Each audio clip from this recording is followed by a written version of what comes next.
สาธุโขโมทนากรรมฐานขอให้การปฏิบัติบรรลุผล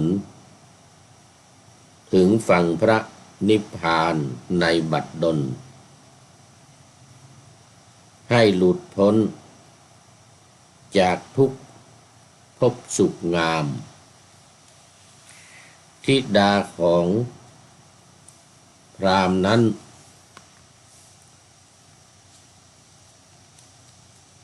สมาทาน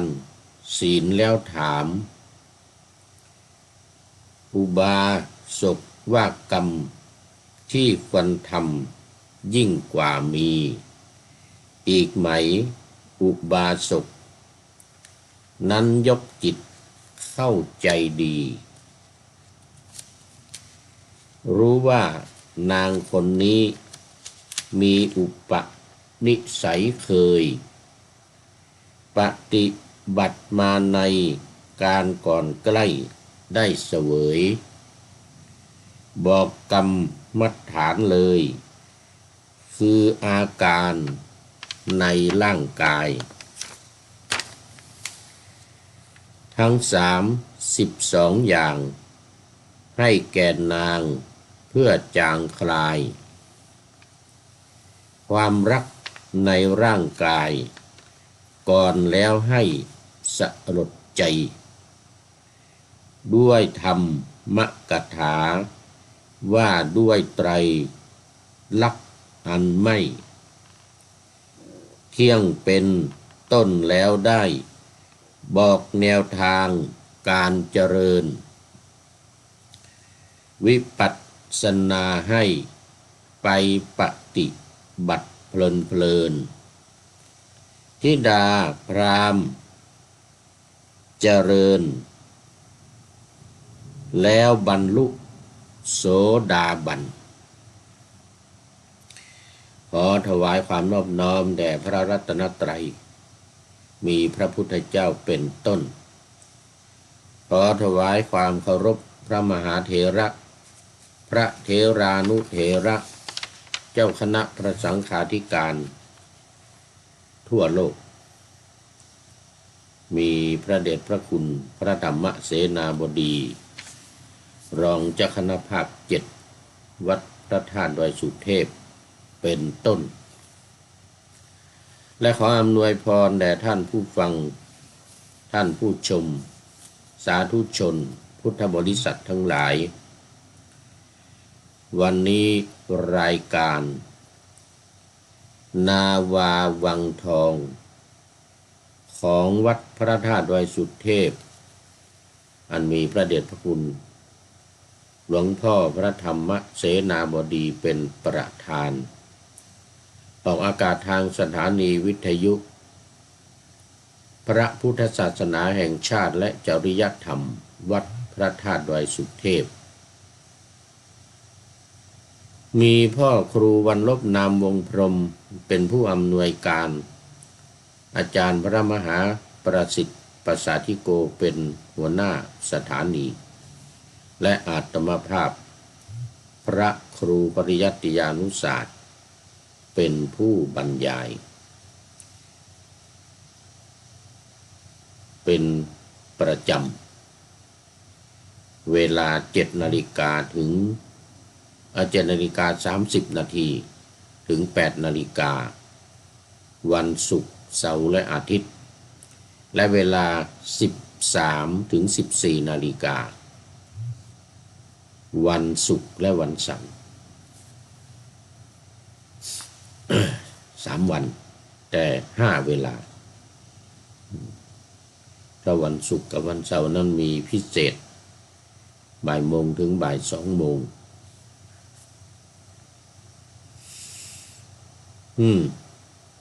และสถานีวิทยุเพื่อการศึกษาพระพุทธศาสนาและวัฒนธรรมวัดฝายหินตำบลสุเทพอำเภอเมืองจังหวัดเชียงใหม่มี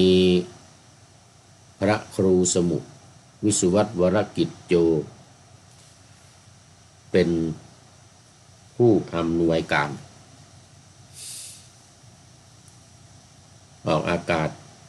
เวลา 17 ถึง 18 นาฬิกาตอนเย็นของวันพุธ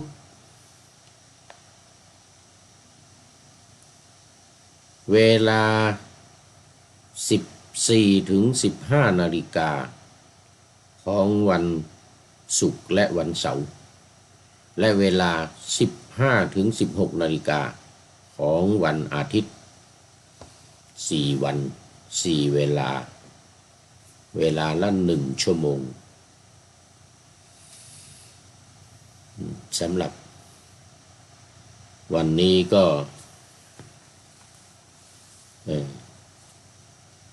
บันทึกเสียงล่วงหน้ามา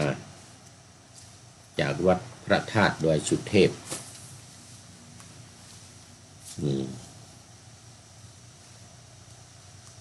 เยอรมนีเขตฮิวชินบากเมืองซีเกนประเทศเยอรมนีขณะนี้ผู้พูดกำลังพักพาอาศัยมาที่นี่อยู่เป็นเวลา2 เดือนแล้ว2 เดือนวันนี้เลยวันที่14 มีนาคม 2568 ก็มานี้ตั้งแต่วันที่ 14 มกราคมต้นปีนี้เอง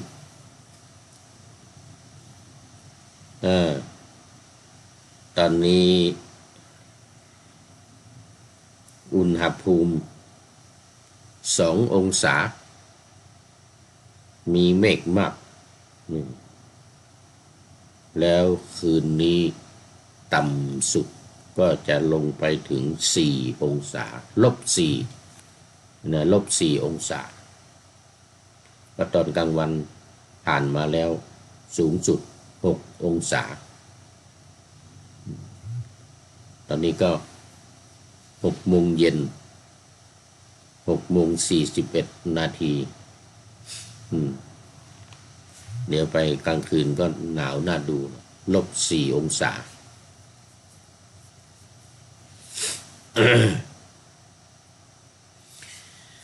เอาละตอนนี้ก็เข้ามาสู่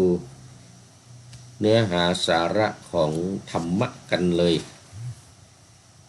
ก็มีเวลาน้อยในตอนเช้านี้ก็แค่30 นาทีบันทึกออกจริงๆก็ประมาณ25 นาทีวันนี้ก็เตืออยู่ในหัวข้อว่าสมาทานศีลแล้วรับกรรมฐาน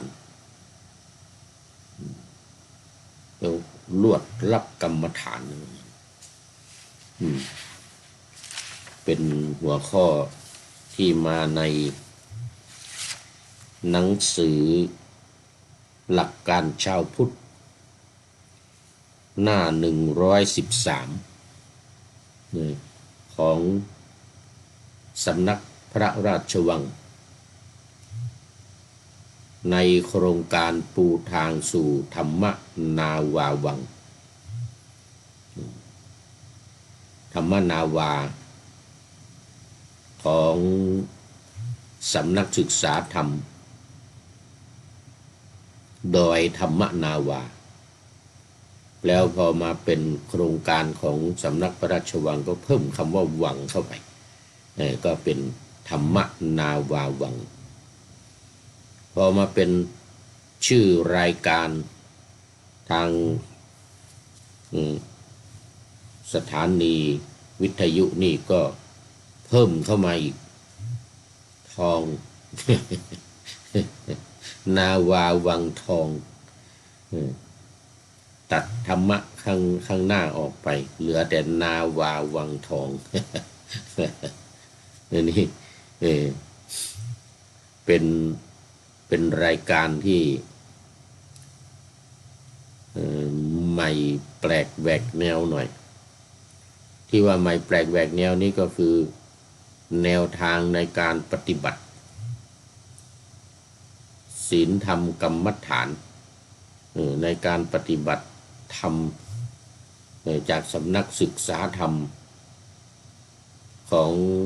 ดอยธรรมนาวาซึ่งมีท่านอาจารย์ทวีวัฒน์จารุวรรณโนเป็นประธานเป็นเจ้าของสำนักศึกษาธรรมดอยธรรมนาวา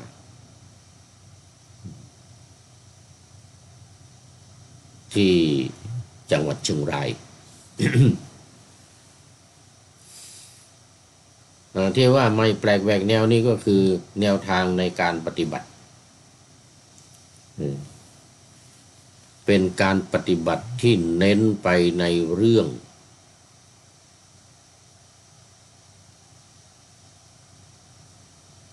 ความเข้าใจความเข้าใจหรือปัญญาหรือแนวทางของวิปัสสนา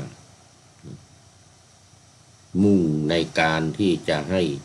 ผู้ปฏิบัติเนี่ยเกิดปัญญาเกิดความรู้เกิดความเข้าใจโดยวิธีการ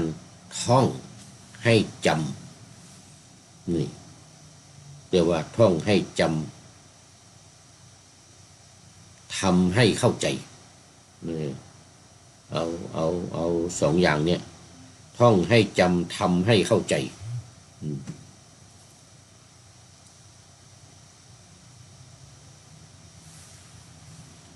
ไม่มีการไปนั่ง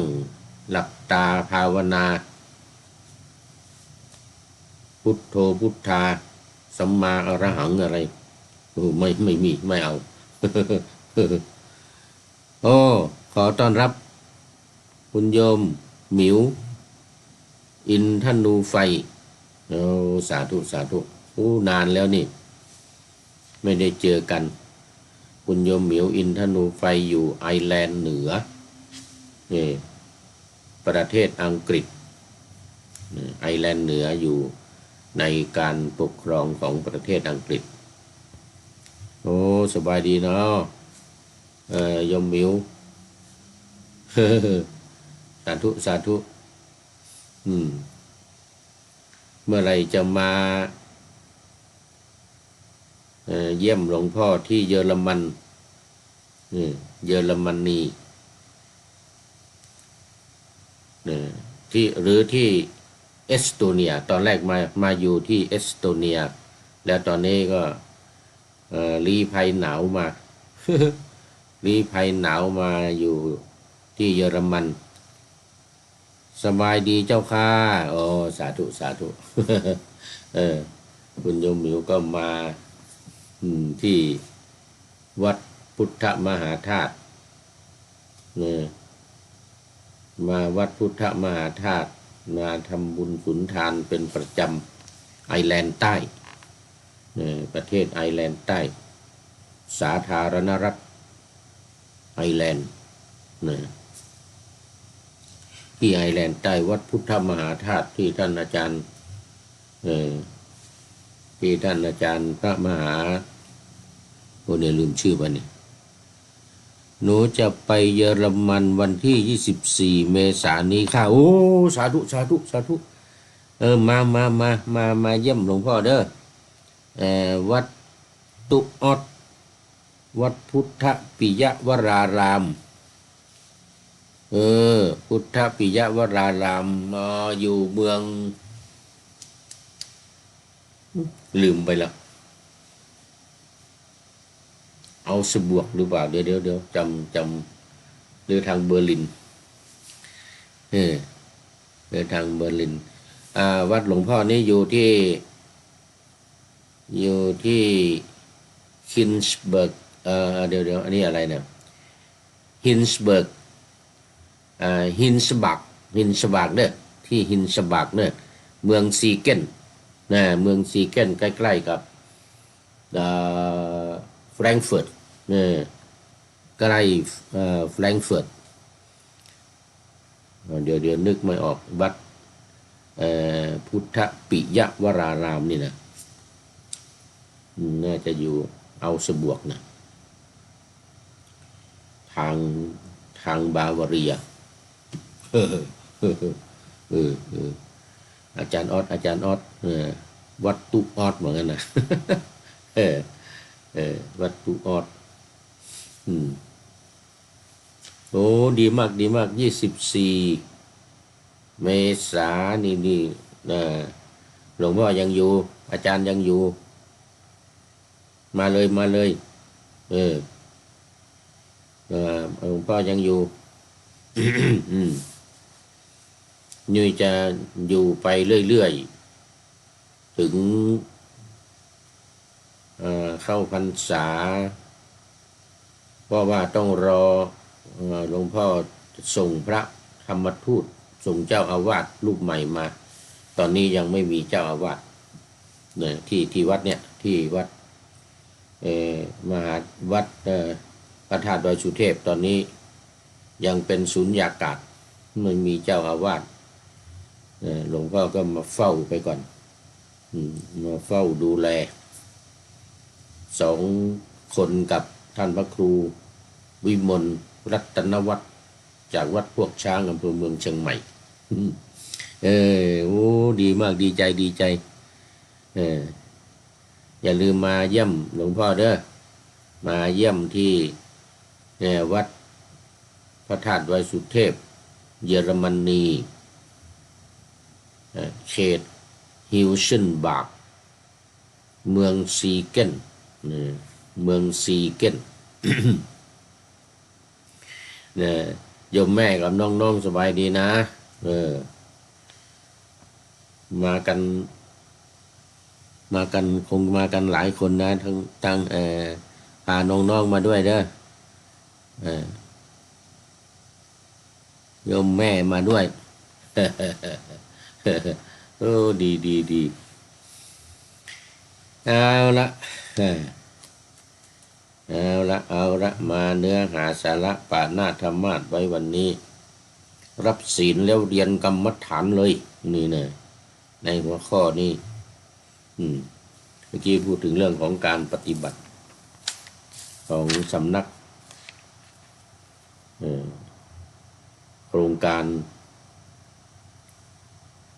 ธรรมนาวาวังเน้น2 อย่างคือการ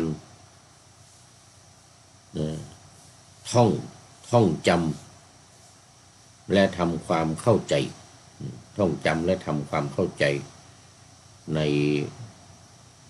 หลักการใหญ่ๆมีอยู่4 อย่างคือ1ท่องธาตุกรรมฐาน4ดินน้ำไฟลมเนี่ยนะท่องให้จำให้ติดใจให้เข้าใจ2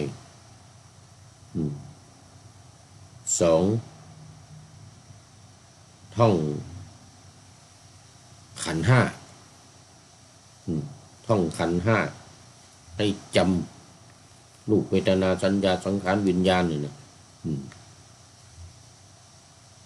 แล้วก็3พิจารณา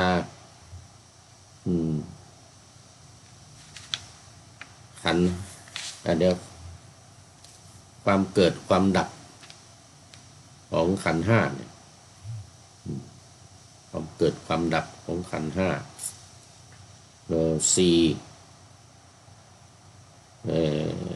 อินพานเดี๋ยวก่อนอริยสัจ 4อริยสัจภาวนาอริยสัจภาวนา ทุกข์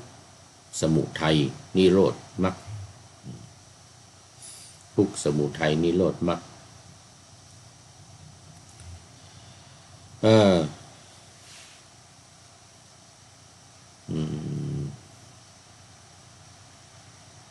ทุกข์ กข์สมุทัยนิโรธมรรคหนึ่งสองสามสี่นี่แหละเป็นหลักการสำคัญโอ้เดี๋ยวข้อหนึ่งผิด ข้อหนึ่งคือการท่องนี่เข้าถึงพระรัตนตรัยเนี่ยการเข้าถึงพระรัตนตรัยข้อที่หนึ่งถึงพระรัตนตรัยท่องไว้เลยพุทโธเมนาโถธัมโมเมนาโถสังโฆเมนาโถท่องทั้งภาษาบาลีทั้งคำแปลภาษาไทยจำให้แม่นยำให้ติดอกติดใจแล้วก็สองจึงมาเป็นท่องธาตุสี่ดินน้ำลมไฟท่องให้จำให้ติดใจแล้วก็สามจึงมาท่องขันธ์ห้าเรียนรู้ขันธ์ห้า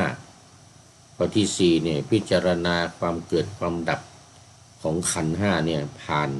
อริยสัจธรรมสี่ประการโอ้นี่เมื่อกี้ผิดไปหน่อยยมมิว หลวงพ่อมันเท่าแก่มันลืมนะมันหลงลืมว่าไปเมื่อกี้นี่ลืมแล้วมันคิดมันหลงลืมอัลไซเมอร์มาบ้างแล้ว อัลไซเมอร์มาเยี่ยมบ้างแล้ววันนี้ปะหน้าธรรมาสไว้สาธุโขโมทนากรรมฐานขอให้การปฏิบัติบรรลุผลถึงฝั่งพระนิพพานในบัดดลได้บรรลุได้หลุดพ้นจากทุกภพสุขงามธิดาของพราหมณ์นั้นสมาทานศีลแล้วถามอุบาสกว่ากรรมที่ควรทำยิ่งกว่ามีอีกไหมอุบาสกนั้นยกจิตเข้าใจดีรู้ว่านางคนนี้มีอุปนิสัยเคยปฏิบัติมาในการก่อนใกล้จะได้เสวย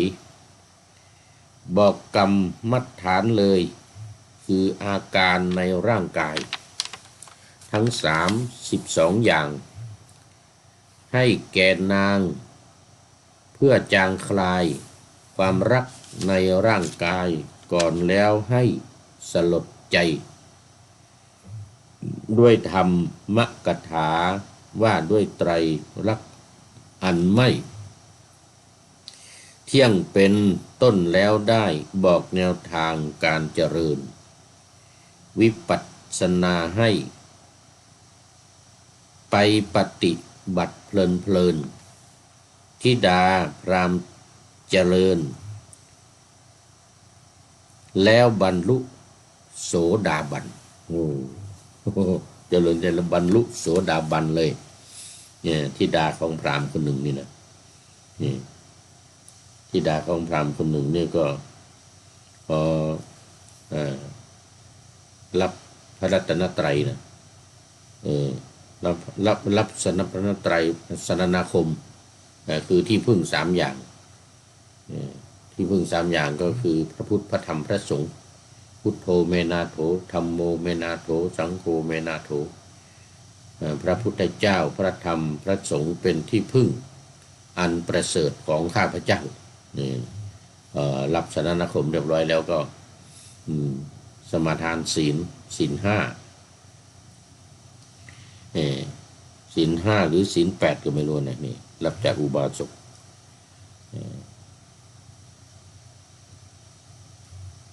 รับศีลเรียบร้อยแล้วนี่ก็ถามต่อเลย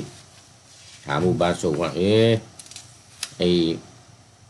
ยังมีกิจที่ควรทำยิ่งกว่านี้อีกไหมว่าไงนะมีกิจที่ควรทำยิ่งกว่านี้อีกไหมอุบาสกก็ได้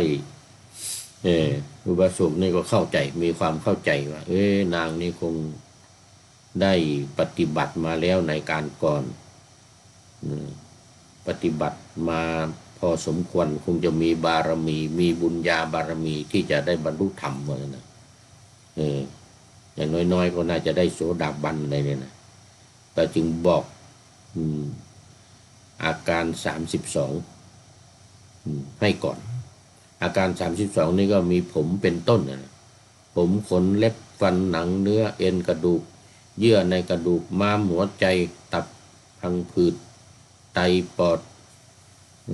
ลำไส้ใหญ่ลำไส้น้อยอาหารใหม่อาหารเก่าเนี่ยนะในอิมัสสมิงกายเยเกสาโลมานั่นแหละแต่ที่เราท่องกันไว้นั่นนะก็บอกอาการ32เนี่ยนะมีดินเป็นต้นเนี่ยนะมีน้ำอีกดีเสลดน้องเดือดเหงื่อมันข้นน้ำลายเปรี้ยวมันน้ำมูกไขข้อมูดเนี่ยนะมันสมองอะไร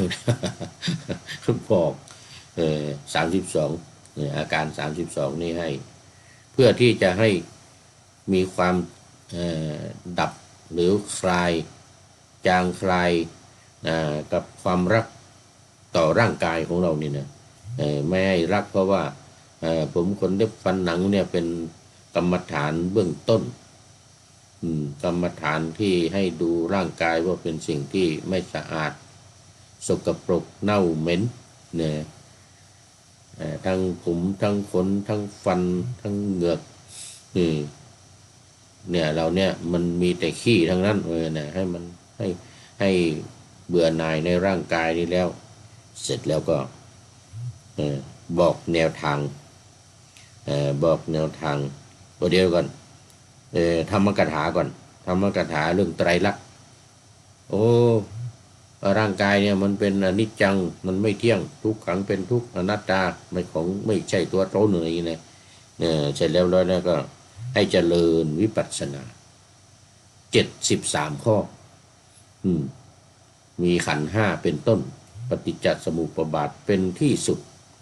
ให้นางเจริญธิดาของพราหมณ์นี่พอเจริญแล้วก็ได้บรรลุเป็นโสดาบันพอดีเวลาของรายการก็หมดพอดี เวลาของรายการนึงก็หมดพอดีคราวนี้วันนี้ก็ยมหมิววันนี้ยมหมิวเป็นสุดท้ายของรายการเข้ามาเข้าสู่เส้นชัยเส้นชัยของรายการวันนี้โอ้โมทนาเป็นอย่างยิ่งเด้อยมหมิวเด้อขอนำนาวาวังทองไปก่อนแล้วจะย้อนมาใหม่ในวันหลังในวันหน้าคือวันพุธศุกร์เสาร์อาทิตยาตามเวลาตารางอยู่ข้างในเป็นธรรมะจากพระราชวังเป็นนาวาโด่งดังสว่างไสวเป็นทองคำล้ำค่ากว่าสิ่งใดชุบชีวิตจิตใจให้ใสงามขอเชิญท่านทั้งหลายนำไปท่องตามคุณของพระรัตนสามพุทโธเมนาโถธัมโมตามสังโฆเมนาโถยามภาวนาว่าบ่อยๆซ้ำๆจำในจิตจนมันติดในใจไม่หายหน้า